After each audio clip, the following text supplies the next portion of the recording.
ठीक है ना, पेट्रोलियम के बारे में व्यापक पैमाने पर अपनी चर्चा करते हैं। चलिए बहुत बढ़िया।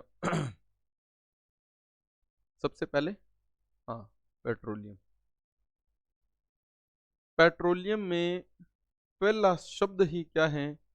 देखो, पहला शब्द है पेट्रा, दूसरा शब्द है ओइलियम। पेट्रा शब्द का अर्थ है चट्टान, ओइलियम शब्द का अर्थ होता है तेल।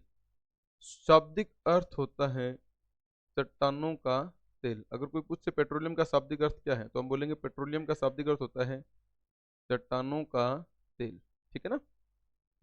और पेट्रोलियम के विभिन्न घटकों का पृथक्करण प्रभाजी आसवन विधि से किया जाता है। तो मैं ये लाइन भी लिख देता हूं, पेट्रोलियम के विभिन्न घटकों का पृथक्करण प्रभाजी आसवन विधि से किया जाता है। बहुत अच्छा क्वेश्चन है, मैं आपको बता दूं।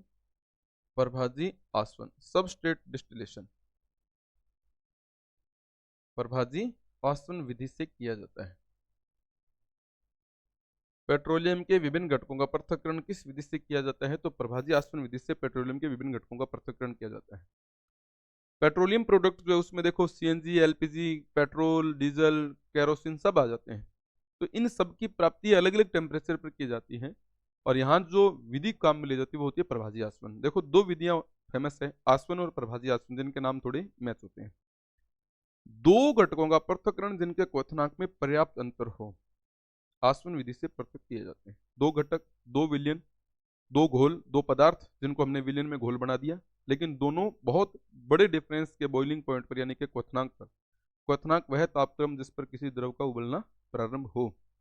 हमने छठी क्लास से पढ़ा ये पॉइंट, तो उसको क्वथनांक बोलते हैं, बॉइलिंग पॉइंट बोलते हैं। तो एक मान लो बहुत कम टेम्परेचर पर बॉइल होता है, दूसरा बहुत ज्यादा टेम्परेचर पर बॉइल होता है, तो दोनों के विलयन को गर्म कर दो। जो पहले उबलेगा वो पहले हवा बनकर, भाप बनकर उड़ जाएगा, तो दूसरा अपने आप प्राप्त हो जाएगा। तो ये तो है आसवन विधि, डिस्टिलेशन। दो घटक या दो से अधिक घटक अगर किसी विलयन में घुले हुए हों और जिनके बॉइलिंग पॉइंट में बड़ा डिफरेंस न होकर बहुत माइनर डिफरेंस हो, तो उसमें हम प्रभाजी आसवन विधि को प्रयोग में लेते हैं। तो पेट्रोलियम के अंदर तो घटक दो नहीं है, इसमें तो बहुत सारे घटक, सीएनजी भी इसमें है, एलपीजी भी इसमें है, पेट्रोल भी इसमें है, केरोसिन भी है, डीजल भी है, कोल तार भी है, डामर भी है, समझ लो ना, इंजन ऑयल भी है, ठीक, ग्रीस भी है, और वो सड़क बनाने वाला जो डामर है वो सब चीजें इसमें है ना, वैसलीन वगैरह वगैरह, स्नेहक वगैरह, बहुत चीजें इसमें। अब इतनी चीजों को पृथक करना है तो आप सोच के देखिए कि कौन सा मेथड काम करेगा। आसवन तो काम करेगा नहीं, प्रभाजी आसवन काम करेगा। इसलिए ये क्वेश्चन भी अपने आप में एक मुख्य क्वेश्चन बन जाता है। लाइक दिस, ठीक है ना। अब बढ़ते हैं और आगे। अब क्रम क्या है प्रभाजी आसवन का? ये क्रम क्या है देखो, तो पेट्रोलियम के विभिन्न घटकों का पृथक्करण है ना, तो पृथक्करण जब होता है तो पृथक्करण का क्रम क्या है? हाँ, एक लाइन और इसमें मैं ऐड करता हूं। प्रभाजी आसवन में प्रभाज स्तंभ एक सबस्ट्रेट कॉलम होता है, प्रभाज स्तंभ जिसमें इसको गर्म किया जाता है। प्रभाज स्तंभ का तापमान कितना रखा जाता है? तो लगभग 400 डिग्री सेंटीग्रेड ताप, बस इससे ज्यादा टेम्परेचर नहीं देना होता। 400 डिग्री सेंटीग्रेड या 673 केल्विन के बराबर, या 673 केल्विन के बराबर। क्योंकि डिग्री सेंटीग्रेड को जब केल्विन में कन्वर्ट करते हैं तो हम क्या करते हैं, प्लस 273 कर देते हैं, ठीक है ना, तो वो पृथक हो जाता है, सेपरेशन हो जाता है उसका। तो प्रभाज स्तंभ का तापमान ये है। अब देखो क्रम क्या है पदार्थों के पृथक्करण का। तो सबसे पहले जो घटक पृथक होता है वो है सीएनजी। मैं इनके बारे में अलग से लिखूंगा। सीएनजी जिसमें मेथेन होता है, सबसे पहले मेथेन पृथक हुआ, ठीक है ना, क्रम बता रहा हूं मैं आपको ना। हाँ, नंबर 1 पे मेथेन पृथक हुआ, नंबर 2 पे पृथक होता है एलपीजी, नंबर 2 पे एलपीजी पृथक हुआ, कारण भी बताऊंगा कि क्यों हुआ, ठीक है ना। नंबर 3 पे जो पृथक होता है वो होता है गैसोलीन। गैसोलीन नंबर 3 पे गैसोलीन पृथक होता है, जिसको हम पेट्रोल बोलते हैं हमारे सामान्य नामकरण में। 3 नंबर पे ये पृथक हुआ। फिर इसके बाद में आता है केरोसिन। केरोसिन इसके बाद में केरोसिन पृथक होता है, ये होता है 4 नंबर पे पृथक। लैक्टिक आते हैं जैसे अपने बोलते हैं। फिर होता है डीजल, ये पृथक होता है, ये हो गया 5 नंबर पे। फिर डीजल के बाद में अगर हम छठे नंबर की बात करें तो छठे नंबर पर आएगा इंजन ऑयल, जिनको अपने इंजन ऑयल कहते हैं। इंजन ऑयल सर्विस करवाते हैं गाड़ी की, बाइक की, तो अपने ऑयल डलवाते हैं ना एक, वो कहता है कि कैस्ट्रोल है, वीडोल है ना, ये इंजन ऑयल है, फलाना है, वो सारा इंजन ऑयल। तो छठे नंबर पर मान लो मैंने इसको पृथक करने की बात कर दी। फिर इसके बाद में अगर हम 7वें नंबर की चर्चा करें तो हम नेक्स्ट पढ़ेंगे लुब्रिकेंट या कोलतार, डामर वगैरह जो भी है। तो मैं इसमें वैसलीन भी लिख सकता हूँ, मैं इसमें कोलतार लिख देता हूँ, कोलतार है ना, ये पृथक हो गया। या हम ग्रीस लिख देते हैं, ग्रीस, ग्रीस जो लुब्रिकेंट के रूप में यूज किया जाता है, वैसलीन वगैरह। अब देखो ये ग्रीस क्या है, ये लुब्रिकेंट है। आप देखो घरों में अपने बहुत सारे जगहों पर लुब्रिकेंट के रूप में हम ग्रीस को यूज करते हैं, ग्रीस होता है ना, और गाड़ियों की सर्विस करते हैं तो वो ग्रीस ऐसे मोम जैसा होता है ना, जिसको यूं उसमें लगाया जाता है, वो भी पेट्रोलियम का ही प्रोडक्ट है। कोलतार, इंजन ऑयल हम देखते हैं, ये सब लास्ट में प्राप्त होने वाले हैं, डीजल, कोलतार वगैरह, सॉरी डीजल तो पहले हो गया, कोलतार, ग्रीस, वैसलीन वगैरह लास्ट में प्राप्त होते हैं। इनमें कार्बन बहुत ज्यादा मात्रा में होता है। अगर इसकी बात करें तो इसमें कार्बन एक ही होता है, एक कार्बन युक्त है ये, ठीक है ना। इसकी बात करें तो इसमें कार्बन संख्या 3 से लेकर कार्बन संख्या 4, ठीक है ना, कार्बन 3 से कार्बन 4 तक के कंपाउंड इसमें होते हैं, ठीक है। हाँ, मैं हर किसी के बारे में एक एक लाइन और नोट कर दूंगा। पेट्रोल में क्या होता है, कार्बन 5 से लेकर कार्बन 8 तक होते हैं। केरोसिन में 8 से लेकर 15 तक होते हैं। कार्बन 8 या कार्बन 9 से लेकर लगभग कार्बन 15-16 तक इसमें होते हैं। फिर इसमें क्या होता है कि कार्बन 20-22 से लेकर 25 तक होता है, 20-22 ले लो या कार्बन 25 तक ले लो, इसमें ये होता है। अब देखो जैसे जैसे कार्बन बढ़ रहा है टेम्परेचर बढ़ रहा है। सबसे पहले ये पृथक हुआ एक कार्बन वाला, क्योंकि एक कार्बन वाला मेथेन होता है, आपने पढ़ा है मैथ मतलब एक कार्बन मेथेन। प्रोपेन ब्यूटेन इसमें होता है, पेंटेन से ऑक्टेन तक इसमें होता है, मैंने लिखवाया है हालांकि ये पहले आपको एल्केन श्रेणी में। फिर कैरोसिन हो गया, फिर डीजल हो गया। अब इसमें क्या होगा, कार्बन संख्या और बढ़ेगी, लास्ट में इनमें तो कार्बन संख्या बहुत ज्यादा हो जाएगी। तो धीरे धीरे इस तरीके से अलग अलग टेम्परेचर पर ये पृथक होते हैं। सबसे कम तापमान पर सीएनजी, फिर एलपीजी, फिर गैसोलीन, फिर कैरोसिन, फिर डीजल, ये क्रम है इनका। तो पेट्रोलियम के विभिन्न घटकों के पृथक्करण में कौन सी विधि को काम में लेते हैं, प्रभाजी आसवन। प्रभाज स्तंभ का तापमान कितना रखते हैं, 400 डिग्री सेंटीग्रेड। किस क्रम में पृथक किया जाता है, सबसे पहले सीएनजी अलग होता है, फिर एलपीजी अलग होता है, फिर पेट्रोल होता है, फिर कैरोसिन होता है। आप खुद देख लो, सीएनजी हवा में उड़ जाती है, एलपीजी थोड़ी भारी है, गैस रूप में है, तो पैंदे पर धीरे धीरे ऐसे फैलने लगती है, इसलिए खतरनाक ज्यादा मानी जाती है। पेट्रोल खुला छोड़ दो हवा में उड़ने लगता है, लेकिन लिक्विड रूप में है। कैरोसिन अपने घरों में देखा है, थोड़ा सा मतलब ज्यादा ही ट्रांसपेरेंट होता है और इसका घनत्व जो है वो काफी कम होता है। डीजल इस कैरोसिन की तुलना में थोड़ा गाढ़ा है, इंजन ऑयल और गाढ़ा है। देखो कार्बन की संख्या बढ़ती जा रही है, इनका गाढ़ापन, इनका बॉइलिंग पॉइंट बढ़ता जा रहा है, और ये अलग अलग तापमान पर पृथक होते हैं, ठीक है। अब मुख्य रूप से दो हमारे पास हैं, सीएनजी और एलपीजी, हम इनकी बात करते हैं। एक तरफ मैं लिखूंगा सीएनजी, एक तरफ मैं लिखूंगा एलपीजी, ठीक है ना।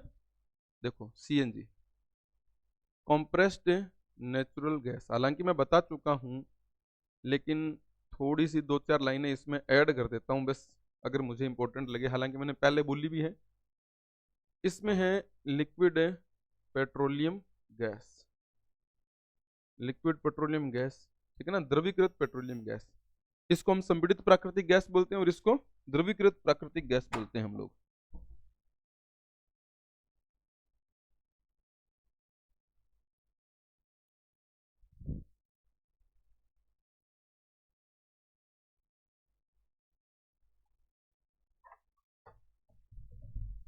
हाँ भाई, इसको हाँ ठीक है, वॉइस तो ठीक है। इसको अपने बोलते हैं संपीड़ित प्राकृतिक गैस, ठीक है ना। एक सेकेंड, कंप्रेस का मतलब होता है संपीड़ित प्राकृतिक, संपीड़ित प्राकृतिक गैस। इसको बोला जाता है द्रवीकृत या द्रवित या द्रवीकृत पेट्रोलियम गैस, यानी कि ऐसी गैस जिसको लिक्विड बना दिया हो हमने, द्रवीकृत पेट्रोलियम गैस। इसका जो मुख्य घटक होता है वो होता है, मेन घटक है मेथेन, और मेथेन के साथ अदर हाइड्रोकार्बन हो सकते हैं, है ना, मेथेन प्लस से अदर हाइड्रोकार्बन हो सकते हैं, लेकिन ज्यादा मात्रा में यही है, लगभग 80 से 90%, और मूल रूप से 90% मेथेन ही होता है, ठीक है ना। जब किसकी बात करें, इसके कंपोनेंट की बात करें, तो इसके घटक होते हैं कौन, प्रोपेन, ब्यूटेन या आइसोप्रोपेन, प्रोपेन, ब्यूटेन या आइसोप्रोपेन, इस तरीके से, ठीक है। चलिए, इसका जो टेम्परेचर, इसका जो पृथक्करण करने का जो मेथड है वो क्या है, इसको उच्च ताप पर संपीड़ित किया जाता है, उच्च ताप पर संपीड़ित किया जाता है, ठीक है ना। उच्च ताप, ये लाइन याद रखनी है, उच्च ताप पर संपीड़ित किया जाता है, एक स्पेशल लाइन बन गई ना अपने पास, उच्च ताप पर संपीड़ित किया जाता है। जबकि इसको उच्च दाब पर प्राप्त किया जाता है ना, उच्च दाब, यहाँ प्रेशर है वहां टेम्परेचर, इसको उच्च दाब पर लिक्विड में बदला जाता है, ठीक है। तो ये डिफरेंस याद रखना है आपने। कॉम्प्रेस्ड नेचुरल गैस में कार्बन कम है, कार्बन कम है, अतः कम CO2 गैस, अतः कम CO2 गैस देता है, अतः कम CO2 गैस देता है, यानी कि पर्यावरण हितैषी ईंधन है, इको फ्रेंडली है, इको फ्रेंडली फ्यूल है, इको फ्रेंडली है ये, ठीक है। देखो हल्की है ये, हल्की होने के कारण, हल्की होने के कारण हवा में या वायु में घुल जाती है, उड़ जाती है मतलब, और इसलिए घातक नहीं है ना, हवा में उड़ जाती है, फलस्वरूप नुकसानदायक या घातक नहीं है, नुकसान नहीं पहुंचा सकती, ब्लास्ट नहीं हो सकती, तो इसलिए इसे वाहनों में यूज किया जाता है पेट्रोल और डीजल के विकल्प के रूप में, वाहनों में पेट्रोल व डीजल का विकल्प है ये पेट्रोल व डीजल का विकल्प है ये अपने आप में, ठीक है ना। जब किसकी बात करें तो ये भारी है, भारी होने के कारण, भारी होने के कारण लीक होने पर, भारी होने के कारण लीक होने पर पेंदे पर फैल जाती हैं, पेंदे पर फैल जाती हैं, इसलिए ये घातक है ना, इसलिए ये घातक गैस है। क्यों, क्योंकि भारी है, पेंदे पर ऐसे फैल जाएगी, तो मान लो कहीं पर भी कोई अग्नि का स्रोत मिलेगा तो ये तो ब्लास्ट हो जाएगी, जला देगी सारे सिस्टम को, तो इसलिए इसके अंदर गंधीय सूचक के रूप में हम लोग थायोल मिलाते हैं, मर्कैप्टेन मिलाते हैं, और वो मैंने आपको बता रखा है, ठीक है ना। गंधीय सूचक, ये इंपॉर्टेंट लाइन मैंने आपको पहले भी करवा रखी है,